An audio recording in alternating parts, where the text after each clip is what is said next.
Yun o, nilamon na ng alikabok. Sorry sa mga subscribers, followers, medyo matagal ako hindi nakapag-vlog, medyo naging busy. But anyways, pakita ko lang yung mga babies ko. Andito pa rin to, hindi pa rin sold, pero may nag-down payment na dyan. Ang problema, rehistro.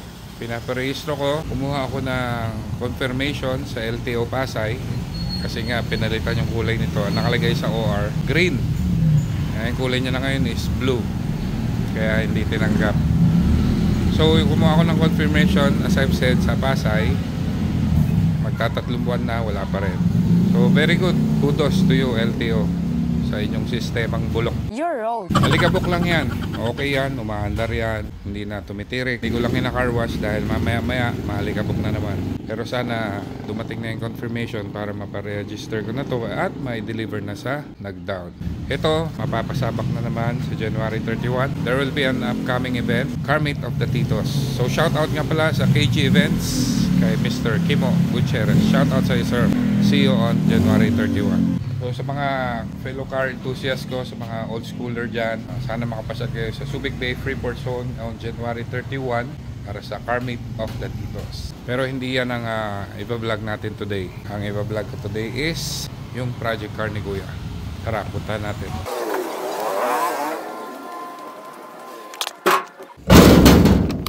So sa mga nakamiss sa akin, na-miss ko rin kayo.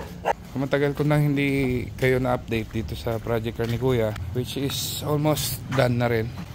Medyo natagalan sa electrical, pero ito na siya. Dito pa rin tong Toyota Synos ni Gab. Ito na siya, simulan natin sa harap. So yan yung engine bay. Nasalpak na lahat. Tapos na yung wiring. Doon lang natagalan kasi general wiring yung ginawa. At least okay na siya. So dito sa headlight, iniba ni Kuya yung headlight. Ginawa niyang aftermarket na projector headlights na may kasamang DRL. Itong DRL niya, ito rin yata yung turn signal niya. Tapos sa baba mayroong fog light, mayroong front chain.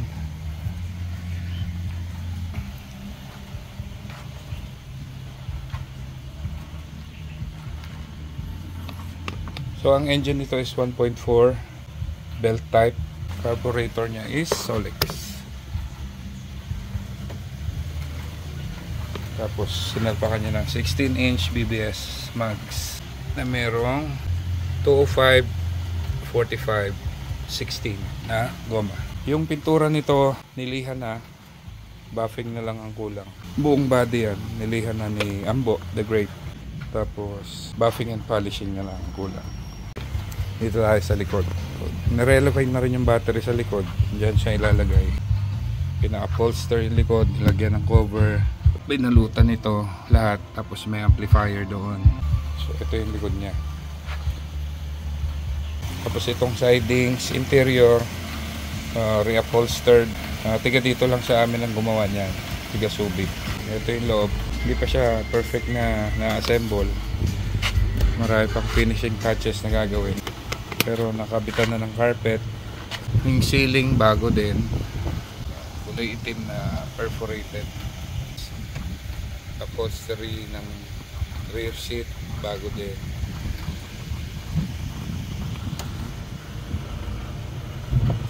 Nilagyan ng push start button, USB, saka fog light switch. Marami-rami na rin nagawa dito. Doon lang nagtagal talaga sa wiring. Sa likod, yan. 4 na speaker sa likod. Tapos 2 sa harap. 1 on each side. Side mirror. Galing yata ito kay Mike Perez. Not sure. Pero at least sana makahabol siya sa Car Meet of the Titos. I-start na ba ito ayon? Start mo nga.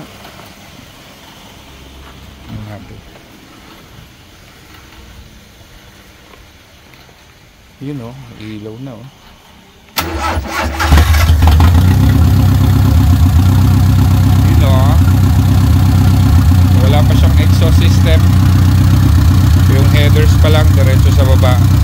putol. Kaya medyo maingay pa. Kakapitan pa siya ng muffler. Ganyan yung itsura niya.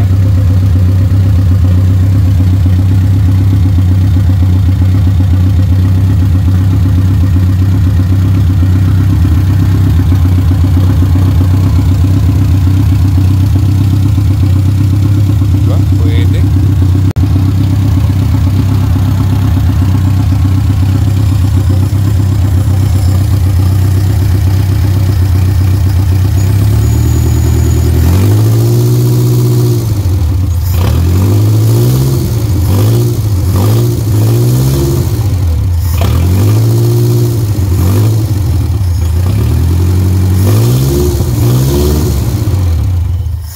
Yun, namatay.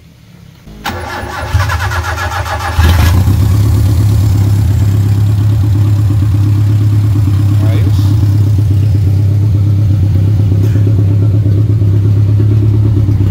Hindi ko lang alam kung gumagana na yung mga gauges.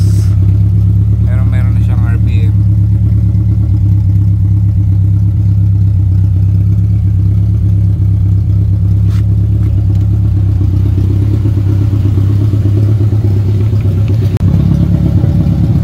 Alright. So, konting panahon na lang. Andar na rin to.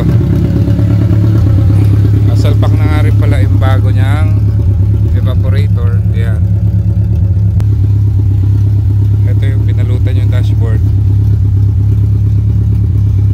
Pati sun visor nakabalot din. Konti na lang to. Bubuuin na lang to. So looking forward ako na makasama ko to sa mga car shows, sa mga car meets. 2 years na rin itong nire-restore, but at least nasa finishing stage na siya. Yung mga personal touches na lang ang naasikaso. Siyempre pipinuhin pa yung andar ng makina. And susunod na step is test drive muna siyempre. Gaya itong Solex carburetor, iba pala to, hindi pala gumagamit ng accelerator cable to. Sige.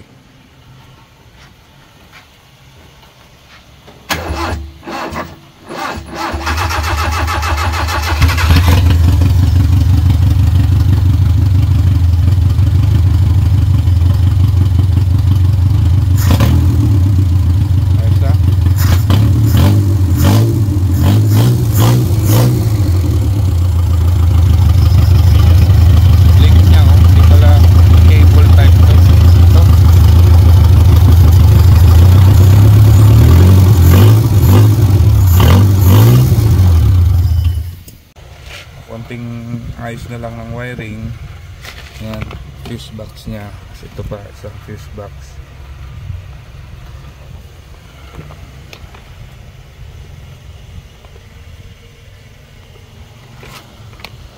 Ayos na. Lagyan na rin niya na rin ng digital na thermostat para sa aircon. So yan muna ang update ko para sa bar type ni Kuya, and hope to see you guys sa January 31. Tabayanan nyo na lang, magbablog ako doon, and hopefully we can bring home some trophies sa Car Meet of the Titos.